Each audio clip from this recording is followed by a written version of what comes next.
वंदे मातरम दोस्तों, जय मां भारती। भारत अगले कुछ वर्षों के अंदर विश्व गुरु बनने जा रहा है।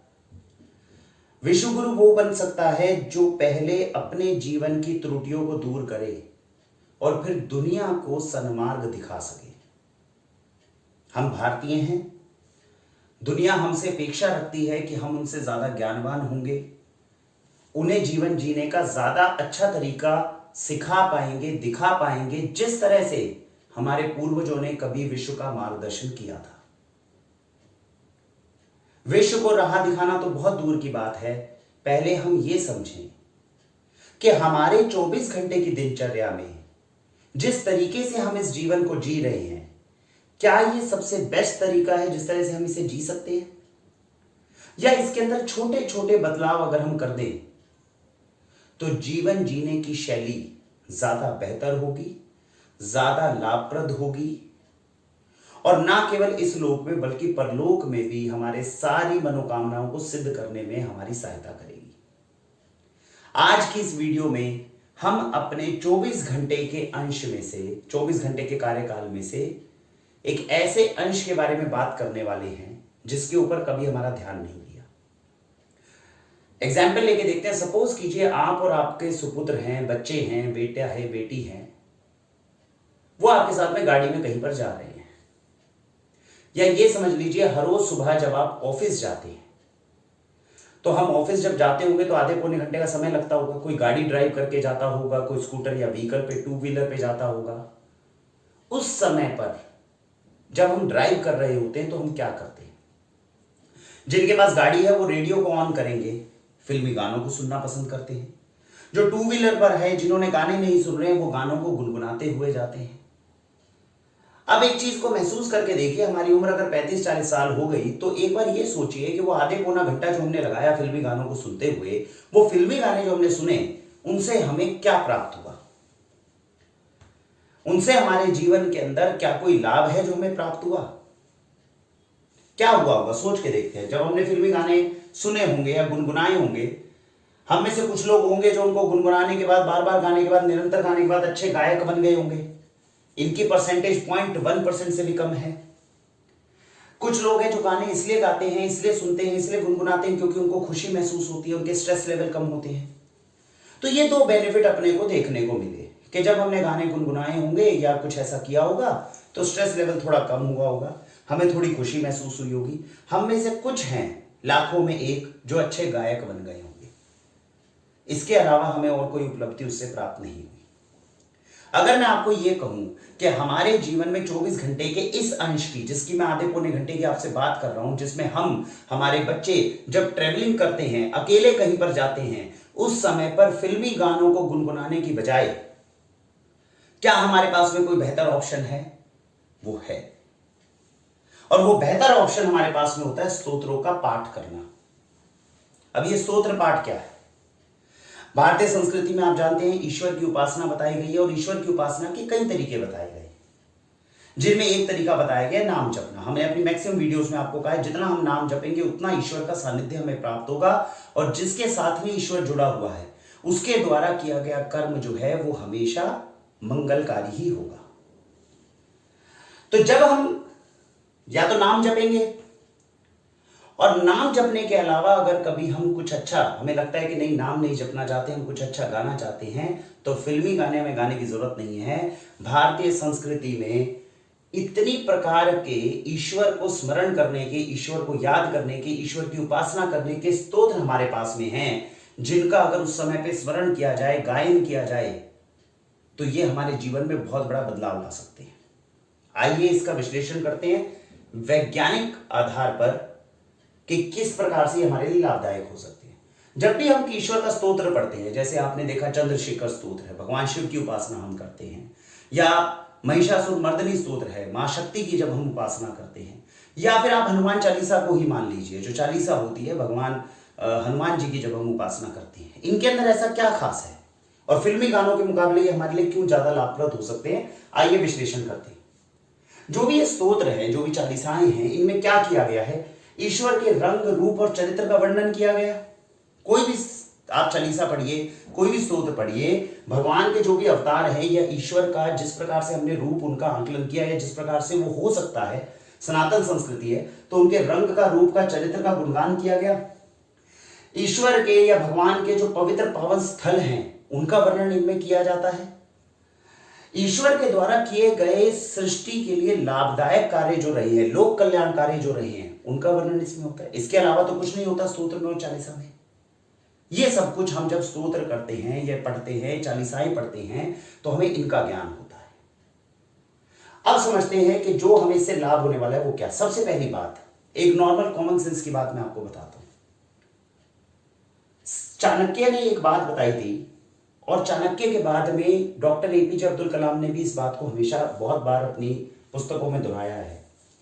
उनसे कहा गया कि मैं अपने भविष्य को अच्छा करना चाहता हूं, आने वाला भविष्य जो है वो मेरा मंगलकारी हो। मुझे एक ऐसा मंत्र बताइए जिससे मैं इसे, जो ये मेरा भविष्य है, इसको सुधार सकूं। तो दोनों ने जो बात कही वो क्या, अपने विचारों को शुद्ध करिए। सबसे पहला कार्य जो हमें करना है वो है अपने विचारों पे कार्य करना, विचारों को शुद्ध करें। जब हम विचारों को शुद्ध करते हैं तो उससे हमारे शब्द और हमारी वाणी शुद्ध होनी शुरू होती है। जब हमारे शब्द शुरू होते हैं शुद्ध होने, उसके बाद में हृदय में हमारे भाव शुद्ध होने शुरू होते हैं, और जब भाव शुद्ध होते हैं तो उससे कर्म शुद्ध होने शुरू होते हैं। जब कर्म हम शुद्ध करते हैं और निरंतर अच्छे कर्म, मंगलकारी कर्म हर रोज करते हैं, तो वो हमारी आदतें बनती हैं। इन आदतों को निरंतर अगर हम अपने प्रयोग में लाते रहे तो वो हमारे संस्कार बन जाते हैं, और हमारे संस्कार ही हमारे भविष्य का निर्माण करते हैं। जिसने अपने विचारों को शुद्ध कर लिया वो अपने भविष्य का निर्माण खुद अपने हाथों से कर सकता है। ये चाणक्य नीति है, और डॉक्टर एपीजे अब्दुल कलाम से भी जब कई बार पूछा गया तो उन्होंने इसी चीज को दर्शाया, और बड़े बड़े वैज्ञानिकों ने इसको बोला। अब समझिए, स्तोत्र या चालीसा का पाठ अगर चलते हुए आप सुबह ऑफिस जाते हुए करेंगे तो उससे होगा क्या, क्या करेंगे उस चालीसा के अंदर? जब स्तोत्र में कुछ भी पाठ कर रहे होंगे तो होगा क्या? या तो ईश्वर के रंग रूप चरित्र का गुणगान कर रहे होंगे, यानी कुछ ऐसे गुणों का आप ध्यान कर रहे होंगे जो जीवन में आपके विचारों को शुद्ध कर रहा है। आप उनके पवित्र पावन स्थलों का ज्ञान या उनका वर्णन सुन रहे होंगे जिससे ज्ञान की प्राप्ति हो रही होगी, और जिसके बाद में ईश्वर के द्वारा किए गए लोक कल्याण कार्य, जितने उन्होंने त्याग की, जितनी तपस्या की, उसका आप जो है स्मरण कर रहे होंगे, जिससे आपके अंदर सद्गुण आने शुरू होंगे। तो बताइए क्या चीज ज्यादा बेहतर रही, वो फिल्मी गाने जिनमें से कुछ भी निष्कर्ष नहीं निकला, या हमारे स्तोत्र और हमारी चालीसाएं जिनके अंदर से हमें इतना सब कुछ स्मरण करने मात्र से हमारे विचार शुद्ध होने शुरू हुए। जब हम इन गुणों को आत्मसात करते हैं तो हमारे विचार शुद्ध होने शुरू हो जाते हैं। इससे ज्ञान की प्राप्ति होती है। भारतीय इतिहास का हमें ज्ञान प्राप्त होता है। बार बार मैंने वीडियोस में कहा, हमारी रामायण और महाभारत को इंडियन माइथोलॉजी कहना हम बंद कर दें तो अच्छा होगा। माइथोलॉजी नहीं है, ये भारतीय इतिहास है। राम सेतु का हमें प्रमाण मिल गया। ज्वालामुखी के अंदर ज्वाला जो जल रही है वो किसी को नहीं समझ में आ रही क्यों जल रही है। हजारों, जब केदारनाथ में बाढ़ आई सब कुछ बह गया, भगवान शिव का मंदिर नहीं बहा। इसके बावजूद हम अपनी भारतीय संस्कृति को इंडियन माइथोलॉजी बोलते हैं, भारतीय इतिहास नहीं बोलते। तो ये जो भारतीय इतिहास है इसका ज्ञान करने का सबसे सरल उपाय है स्तोत्रों का पाठ करना। अगर हनुमान जी की ही चालीसा करेंगे, हनुमान जी की ही आरती करेंगे, हनुमान जी के ही अलग अलग स्तोत्रों का पाठ करेंगे तो उनके पूरे जीवन का वर्णन उन स्तोत्रों के अंदर मिल जाएगा। यानी हनुमान जी के पूर्ण इतिहास जो है उसका मुझे ज्ञान हो जाएगा। ये ज्ञान क्यों महत्वपूर्ण है? हाल ही में आपने देखा होगा कौन बनेगा करोड़पति था, और एक बहुत मशहूर अभिनेत्री थी, उनसे प्रश्न पूछा गया कि संजीवनी बूटी किसके लिए लेकर आए थे, तो वो जवाब नहीं दे पाई। और कितने बड़ी, देखिए आश्चर्य की बात है, ये जवाब वो नहीं दे पाए जिनके बंगले का नाम रामायण था। मंदिरों में जब हम जाते हैं और हनुमान चालीसा पढ़ते हैं तो कैसे पढ़ते हैं? जय हनुमान ज्ञान गुण सागर, जय कपीस तियो लोक उजागर, रामदूत अतुलित बलधामा, अंजलि पुर सेवा। अभी तो आत्मसात करते ही नहीं, केवल शब्दों के खेल के अंदर ही रह जाते हैं। जब इसके मतलब को जानने का प्रयत्न करेंगे तो आपको महसूस होगा कि हनुमान जी के ऐसे कितने गुण हैं जो हमारे और हमारे बच्चों के अंदर खुद ब खुद आने शुरू हो गए, क्योंकि खुद को आपने ईश्वर के साथ में जोड़ लिया। जोड़ने का सिर्फ एक ही तरीका है, वो है ईश्वर का ध्यान करना। ईश्वर का ध्यान करने का जो माध्यम है वो नाम जपना, स्तोत्र का पाठ करना, उसी का सत्संग करना। उनमें से एक स्तोत्र का पाठ है। ईश्वर की प्राप्ति करने का सबसे सरल उपायों में से एक है स्तोत्र का पाठ। तो ज्ञान की प्राप्ति होगी हमें। भारतीय इतिहास का ज्ञान होता है स्तोत्र के पाठ से। जैसा मैंने बताया, ईश्वर का सानिध्य प्राप्त होगा, ईश्वर के अंदर ध्यान करने में हमें आसानी होगी। सोच कर देखिए, जो लोग नहीं करते मेडिटेशन, बहुत लोग हैं जो मेडिटेशन करने बैठते हैं, उनकी सबसे बड़ी समस्या ये सर 4 मिनट 3 मिनट बैठते हैं, उसके बाद बेचैनी शुरू हो जाती है। हम बैठ ही नहीं सकते, हम आराधना कर ही नहीं पाते, हम पूजन कर ही नहीं पाते ज्यादा लंबे समय तक बैठकर। आते जाते चलते फिरते स्तोत्र और चालीसाओं का पाठ शुरू कर दीजिए, इसके मतलब को समझना शुरू कर दीजिए। ईश्वर से आपकी डोरी जैसे ही कनेक्ट होगी, आप ज्यादा देर तक मेडिटेशन भी करना धीरे धीरे आरंभ कर देंगे। फिल्मी गानों से आपको खुशी की प्राप्ति हुई है ना, फिल्मी गाने हमने गाए तो हमें खुशी होती है, बहुत अच्छा लगता है। स्तोत्र और चालीसाओं का पाठ करोगे, सोच समझ कर उनके अर्थ को जानने के बाद में जब करते हैं तो खुशी भी मिलेगी, शांति भी मिलेगी, ज्ञान भी मिलेगा, प्रेरणा भी मिलेगी। भगवान शिव की आराधना करते हैं, किस लिए आराधना करते हैं? आने वाले एग्जाम में पास हो जाए ना। भगवान शिव की आराधना करते हैं ताकि पता चले जिन्होंने लोक कल्याण के लिए, सृष्टि के कल्याण के लिए विष पी लिया, तो सोचिए कितने बड़े त्याग करने की प्रेरणा हमें उनसे प्राप्त होती है।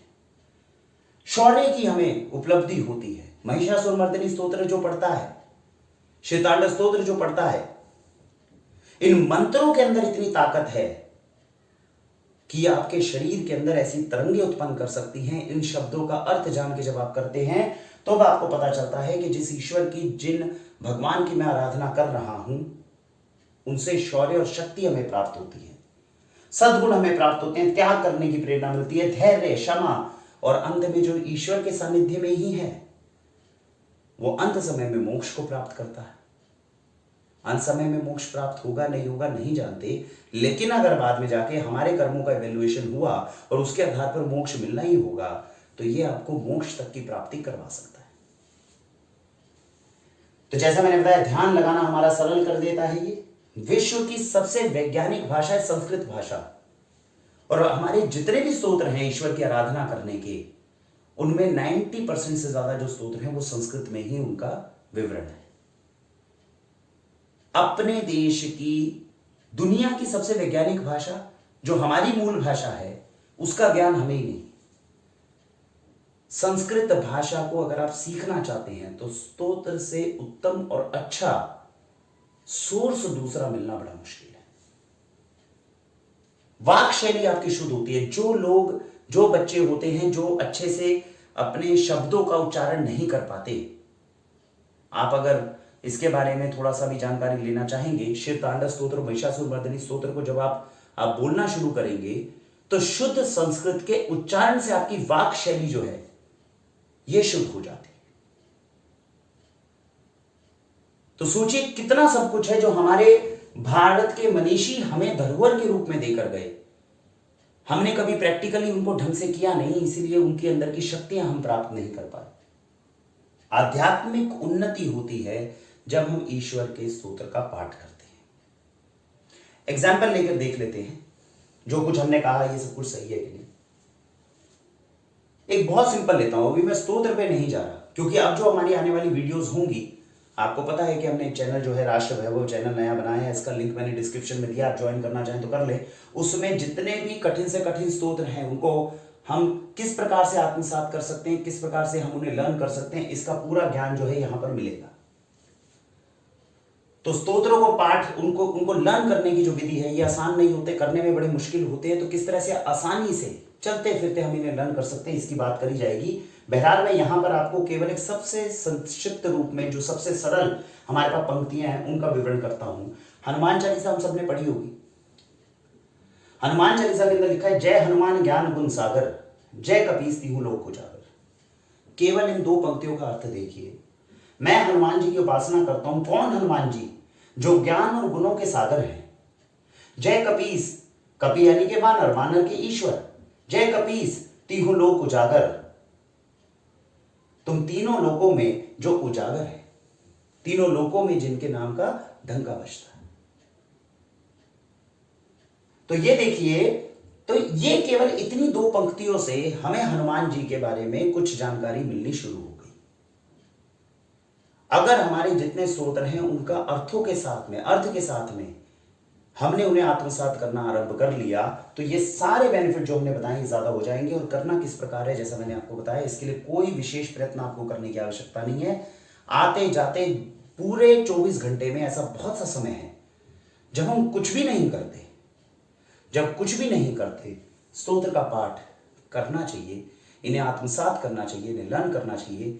खुद भी अच्छे संस्कारों को हम अपने जीवन में लाएंगे, अपने बच्चों को सिखाएंगे।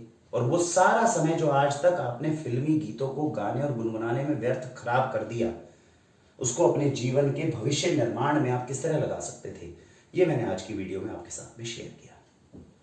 मुझे उम्मीद है हम अपने जीवन के उन 24 घंटों को और ज़्यादा बेहतर तरीके से जीने का प्रयत्न करेंगे। और इसी प्रकार से जितनी चीज़ों के बारे में मैं चिंतन कर सकता हूँ और आप तक ये जानकारी ला सकता हूँ, उतना लाने का मैं प्रयत्न करूँगा। जैसा मैंने बताया, जो नया चैनल हमने बनाया इसके अंदर मेरे पास में कोई विशेष ज्ञान नहीं है जो मैं आपके साथ में साझा कर सकता हूँ। आप अपने ज्ञान को ना रोकें, लगातार रिसर्च और स्टडी करते रहें। जितना आपके पास समय है, भारतीय पुरातन संस्कृति को जानने का प्रयत्न करते रहें। इसमें बहुत सारे ऐसे हीरे हैं जिनको हम निकालेंगे, अपने जीवन में अपनाएंगे। अपनाने के बाद में अपने भविष्य का, राष्ट्र के भविष्य का निर्माण करने में हम सफल हो पाएंगे। भारत विश्व गुरु बन रहा है, वो बनेगा, उसमें हमारा क्या योगदान हो सकता है, इस दायित्व को हम निभाएं। इसी आशा के साथ में भारत वंदे मातरम।